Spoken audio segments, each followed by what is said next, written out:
नमस्कार दोस्तों, स्वागत है आपका संसार भक्ति सागर चैनल में। दोस्तों, जो 26 अगस्त को सोमवार के दिन पड़ रही है अष्टमी, ये सोमवार अष्टमी के नाम से भी जानी जाती है। इस दिन इसे आप सोमवार अष्टमी या जन्माष्टमी भी कह सकते हैं, क्योंकि इस दिन अष्टमी के दिन कृष्ण जी का जन्म हुआ था। और अगर आप इस सोमवार के अष्टमी के दिन अगर ये 5 दीपक वाला उपाय कर लेते हैं तो आपकी सब मनोकामना पूर्ण होगी। जीवन में ऐसी कोई दुख और कोई नहीं रहेगी और इस उपाय को करने से दुख दूर हो जाएंगे। दोस्तों, ये 5 दीपक वाला उपाय बहुत सारे लोग कर चुके हैं, पर दोस्तों अभी इस समय ये वाला उपाय लोग भूल चुके होंगे। इसकी वजह से दोस्तों कई सारे लोगों ने कई उपायों को करना बंद कर दिया है। पर आप लोग इस उपायों का फल जानते हैं कि इस उपाय को करने से बाद में हमेशा हमें फल मिलता है, उनकी हम भी कल्पना भी नहीं कर पाते हैं। सावन के दूसरे सोमवार की जब महत्ता आ जाती है, सावन का दूसरा सोमवार आ जाता है, तो इस दिन किए गया उपाय को तो फल आप लोग जानते ही हैं कि आप कितनी जल्दी और कितना बड़ा होकर के मिलता है। तो आइए दोस्तों, इस वीडियो में हम लोग जानते हैं कि सावन के महीने में दूसरे सोमवार कि 29 जुलाई को 2024 के दिन आप लोगों को 5 दीपक वाला उपाय कैसे करना है, जिसको करना है, कहाँ पर करना है और इसकी पूरी विधि क्या है। तो देखिए, सबसे पहले ये चीज़ लोग आपके नाम से ही समझ लेंगे कि 5 दीपक वाला उपाय है। तो सीधी सी बात है कि इसमें हमें 5 दीपक की ही आवश्यकता पड़ने वाली है। पर उससे पहले हम ये जानते हैं कि आखिर ये 5 दीपक करेगा कौन। घर में क्या सभी सदस्य को करना है, घर में किसी एक सदस्य को करना है। तो देखिए, 5 दीपक वाला उपाय है तो घर में सभी सदस्यों को करने की बिल्कुल भी ज़रूरत नहीं है। घर का एक जो बड़ा मुख्य सदस्य होगा वह इस उपाय को कर सकता है। अपने पूरे घर परिवार की सुख शांति के लिए, विशेष रूप से अगर आप पूछो तो घर की जो बड़ी माताएं बहनें होती है, उन माताओं बहनों को कोई भी एक माता बहनें इस उपाय को 5 दीपक वाले उपाय को कर अपने लिए कर सकते हैं और अपने पूरे घर परिवार के लिए। उसके पूरे घर इस उपाय को करेगा तो उसको फल मिलेगा। ये 5 दीपक वाला उपाय आप सभी मनोकामना पूर्ति के लिए भी कर सकते हैं। आप किसी प्रकार के दुख और परेशानी को दूर करने के लिए भी कर सकते हैं। आपने किसी रुके हुए अटके हुए काम को भी पूर्ण करने के लिए कर सकते हैं। उसके बाद में दोस्तों 5 दीपक वाला उपाय हमें करना कहाँ पर है। तो देखो, ये 5 दीपक वाला उपाय आपको 5 अलग अलग जगहों पर जाकर के करना है, क्योंकि यहाँ पर ये हमारे पास दीपक रहेंगे। तो ये 5 जो दीपक है ये 5 अलग अलग जगहों पर हमें रख कर आने पड़ेंगे। उपाय बहुत ही आसान है, ज़्यादा मुश्किल नहीं है। तो 5 दीपक वाला उपाय दोस्तों अब आखिर करना कैसे है वो हम लोग जानते हैं। देखिए, सबसे पहले हम लोग ये जान लेते हैं कि जो 5 दीपक आप लोग तैयार करेंगे वो कैसे तैयार करेंगे और कब तैयार करेंगे। तो देखो, 5 दीपक वाला जो उपाय आप लोग करोगे वो कब करोगे। 29 जुलाई को सावन महीने के दूसरे सोमवार के दिन सुबह के समय करोगे कि शाम के समय करोगे। इस उपाय को करने का जो समय है वो शाम का समय है, प्रदोष काल का समय है। कितने बजे से लेकर के कितने बजे के बीच का।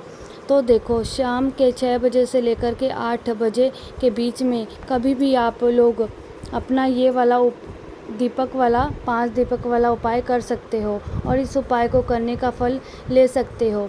तो शाम के समय ये वाला उपाय होगा, ये सुबह के समय नहीं होगा। उसके बाद में दोस्तों 5 दीपक यहाँ पर हमें तैयार करने हैं, क्योंकि 5 दीपक वाला उपाय है।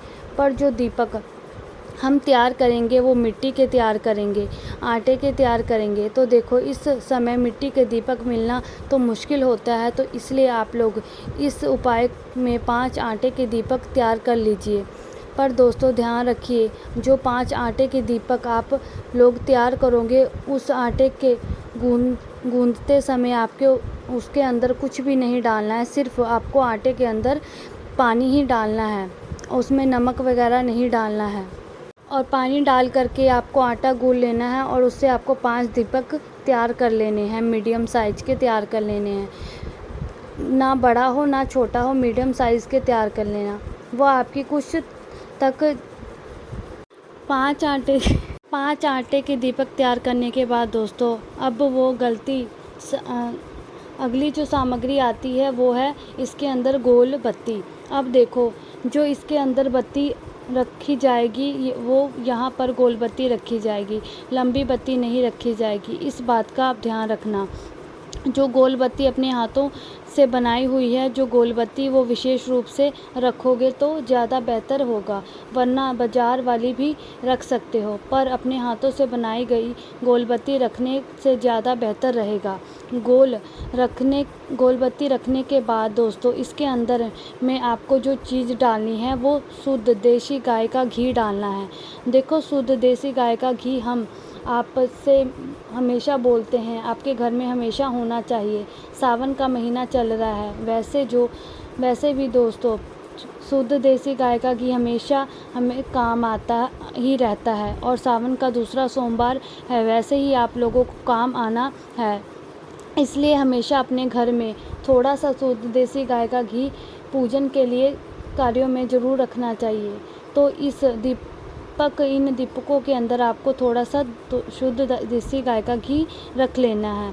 आपने 5 दीपक तैयार कर लिया, और 5 दीपक जब अपने तैयार हो जाते हैं तो इसके बाद में आपको क्या चीज़ का ध्यान रखना है वो सबसे पहले आप सुन लीजिए। उपाय को करते समय शुद्धता का विशेष रूप से ध्यान रखना है। देखो, आप सुबह के समय स्नान कर लोगे, सावन के महीने में दूसरे दिन शाम को समय करना है कि नहीं करना है। उपाय को करने से पहले देखो, शाम के समय आपको स्नान करने की ज़रूरत नहीं है। यहाँ पर अगर आप आप पहले स्नान कर चुके हैं, नहा चुके हैं तो ठीक है, स्नान करने ये वाला उपाय कर सकते हैं। और अगर नहीं तो शाम के समय आप हाथ मुंह धो करके अपने ऊपर जल छिड़क करके ये वाला उपाय कर सकते हैं। इसमें कोई दिक्कत वाली बात नहीं है। शाम के होने से पहले कुछ समय पहले आप लोग अपने उपाय को करने की तैयारी शुरू कर दीजिए। जो दीपक आप बनाएंगे ये शाम के समय कुछ समय पहले ही जो है बनाना आप शुरू करोगे, और उपाय के समय तक बना लेंगे। 5 दीपक जैसे ही आपके तैयार हो जाते हैं तो तैयार करने के बाद इन 5 दीपकों को अपनी कोई भी एक पूजन वाली थाली या प्लेट में आपको सजाकर तैयार कर लेना है। और सजाने के बाद दोस्तों इन 5 दीपकों आपको कोशिश करना कि ढककर आप लोग लेकर के जाएं, ऐसे खुले में लेकर के नहीं जाना है, ध्यान रखना। जो दीपक घर से जलाकर नहीं लेकर के जाना है वहीं पर जाकर आपको जलाना है जहां पर हम रखने वाले हैं ना। उसके बाद में अपने हाथों में अपनी ही एक माचिस लेकर के जाना, भूल कर भी किसी और से माचिस नहीं मांगना। इन दीपकों को जलाने के लिए उपाय का फल उन व्यक्तियों को भी मिल जाएगा जिनसे आपने माचिस ली है। अपने घर से 5 दीपकों को तैयार करके आप शाम के समय प्रदोष काल में बढ़िया मन से भाव से निकलिए और अपने साथ में अपनी माचिस रखकर निकलिए। ठीक है, इसी के साथ में दोस्तों अगर आप लोग चाहे तो दीपक हम जला जहाँ पर भी रखने वाले हैं वहाँ पर पहले रखने के लिए अगर आप लोग चाहे तो कुछ चावल के दाने या फूल की पंखुड़ियाँ लेकर के जा सकते हैं, क्योंकि कहा जाता है जो दीपक होते हैं वो सीधा ज़मीन पर नहीं रखते। पहले उन दीपकों के नीचे कुछ चावल के दाने या फूल की पंखुड़ियाँ रख दे। उसके ऊपर अगर हम दीपक रखें तो उस दीपक का हमें जो है पुण्य फल यहाँ पर मिलता है। ये आपके ऊपर है कि आप थोड़े से चावल के दाने रखना चाहे तो रख सकते हैं, संध्या फूल की पंखुड़ियाँ रखना चाहें तो वो भी रख सकते हैं। तो इसी के साथ में दोस्तों अब आप शाम के समय प्रदोष काल में 6 बजे से लेकर के 8 बजे के बीच में कभी भी इस उपाय को करने के लिए अपने घर से निकल जाइए। और के बाद सबसे पहले आपको यहाँ पर जाना है, क्योंकि ये 5 दीपक 5 अलग अलग स्थानों पर हमें लगाने हैं। तो इस सबसे पहला जो स्थान होगा वो भगवान शिव जी का मंदिर है। सावन के दूसरे सोमवार को शाम के समय सबसे पहला जो दीपक आप लोग जलाएंगे वो भगवान शिव जी के मंदिर में जलाएंगे।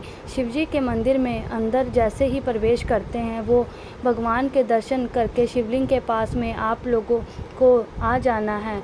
शाम के समय आप लोगों को जल वगैरह चढ़ाने की ज़रूरत नहीं है, इस बात का ध्यान रखना। तो करना क्या है, सबसे पहले आप भगवान शिव जी के दर्शन करके शिवलिंग के पास बैठ जाना। शिवलिंग के पास में के बाद दोस्तों अपनी जो थाली है, पूजन वाली थाली है, उसके अंदर आप 5 दीपक लेकर के आए हुए, उन 5 दीपकों में से कोई एक दीपक आप अपनी माचिस से जला दीजिए। उस एक दीपक को जलाने के बाद अपनी थाली से उठाकर क्या करना है, आप लोगों को इस दीपक को भगवान शिव जी के शिवलिंग के पास में रख देना है। देखो शिवलिंग के ज़्यादा पास में मत रखना, भगवान जी को आँच लग सकती है, तो शिवलिंग के पास में रखना है, पर थोड़ी दूरी बनाकर रखना। जैसे ही आप लोग अपना ये पहला वाला दीपक लगाते हैं तो श्री शिवाय नमस्ते बोलकर आप अपनी वह मनोकामना बोलना, जिस मनोकामना के लिए आप लोग यह वाला उपाय कर रहे हैं, दुख और परेशानी के लिए कर रहे हैं या अपनी घर की सुख और शांति के लिए कर रहे हैं, तो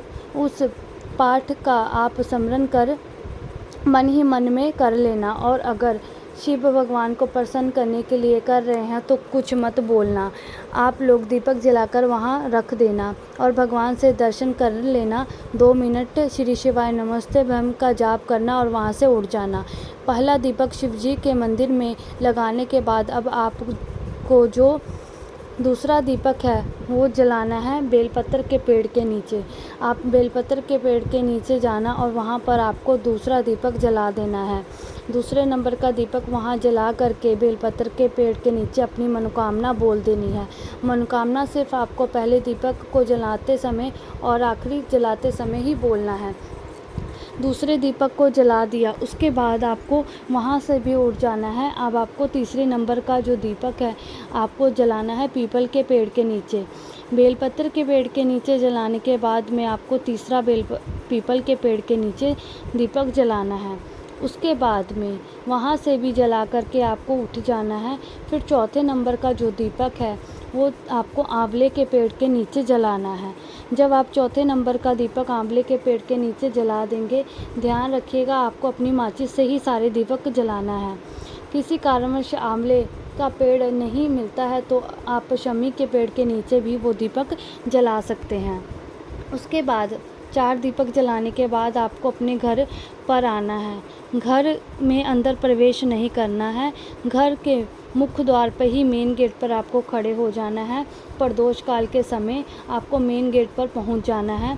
आपको बाहर खड़े होकर के घर की तरफ देखना है। आपकी सीधा हाथ कौन सा है, सीधे हाथ की हथेली की चौखट पर आपको 5वें नंबर का दीपक जला देना है। 5वें दीपक जला करके आपको आपकी जो मनोकामना है, जो भी इच्छा है, जो परेशानी है वो आपको वहाँ पर बोल देनी है और उसके बाद आपको अपने घर में चले जाना है। आप देखेंगे भगवान जी की कृपा से आपकी जो मनोकामना है, जो परेशानी है, भगवान भोलेनाथ जी ज़रूर पूर्ण करेंगे, ज़रूर पूर्ण करेंगे, ज़रूर पूर्ण करेंगे।